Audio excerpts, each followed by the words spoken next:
Bismillahirrahmanirrahim. Assalamualaikum warahmatullahi wabarakatuh. My name is Haziq Irfan bin Nur Hisham and my number matrix is 1212091. So before my friends already elaborate the first chapter, which is metaphysical worldview, so now let's move on to the next chapter, which is on knowledge and knowing, based on the same book, The Educational Philosophy and Practice of Syed Muhammad NAQUIB AL-ATTAS, an exposition of the original concept of Islamization by one Muhammad Noor, one DAUD. There are 5 main points that I will talk about on this chapter. The first one is the importance of knowledge. Second one is the term of westernization. The third one is the real concept of knowledge. The fourth one is the confusion and error in knowledge. And lastly is the faith concept. In this chapter on knowledge and knowing, it explains the importance of knowledge. At the first page, we can summarize that the importance of knowledge is phenomenal, which was the key to early history success in colonizations. They have won because of their level in knowledge and curiosity on how to arrange the strategy to win. Arabic scholars like Sayyid Ahmad Khan and Sheikh Muhammad Abduh also highlighted the importance of knowledge as one primary sources in the world. They also elaborated in their book that the downfall of Muslim empire came from their lack in knowledge.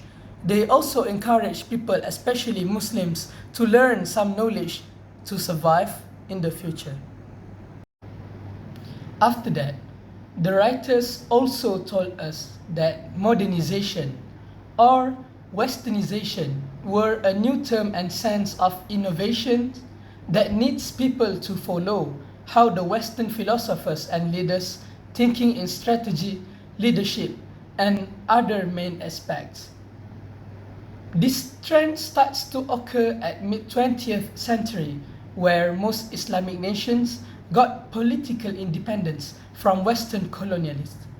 They believed that education as one step to rebuild the country for a better future, and their enthusiastic attempt to participate in the modern age.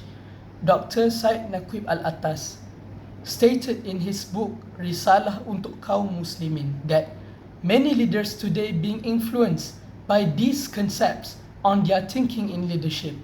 He pointed out Mustafa Kemal Atatürk as one example where he mixed up the education system and Islam in wrong way.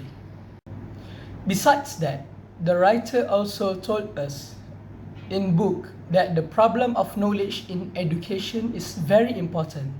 The writer stated that the knowledge is not only for socio-economic and politic means.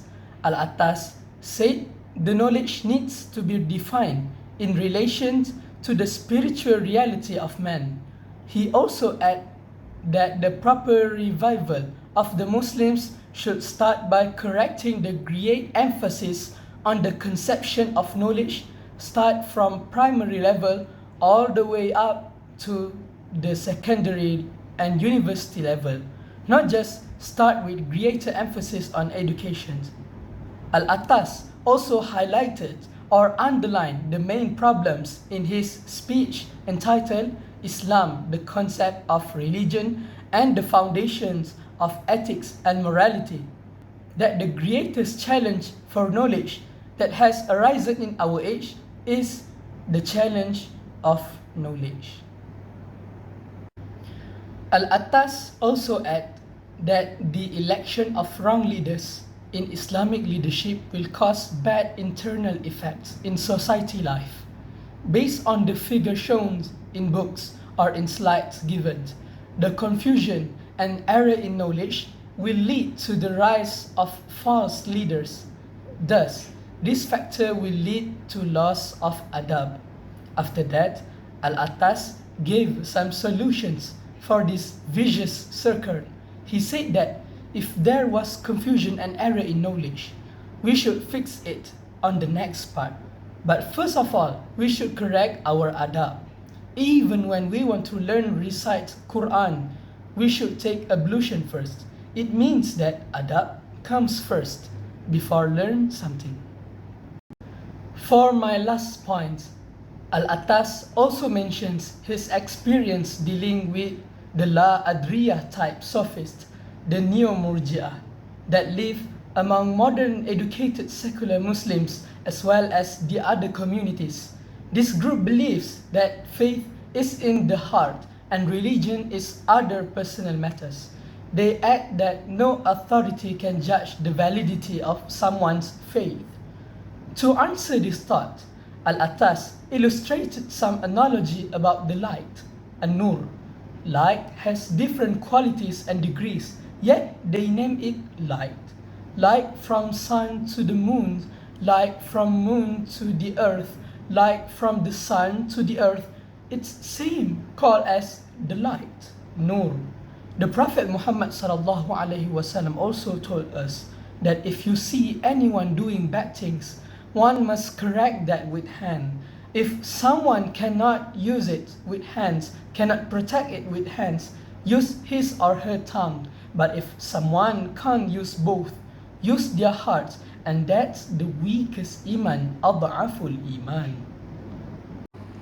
So based on 5 points that I have give in these presentations, so we can conclude that the first one, knowledge, is the main aspects of everything.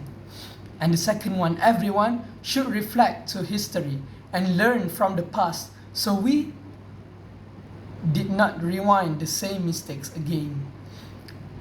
And the third one, ignorance in learning will lead to another consequences at future generations, just like Al-ATTAS already described and elaborates the vicious circle. And the last one, religion and faith are the same thing. Thus, we should have a great base on religion before we learn some knowledge deeply. So that's all from me. I'm apologize if there is some mistakes at this presentation. So we move on to the next chapter by my friends.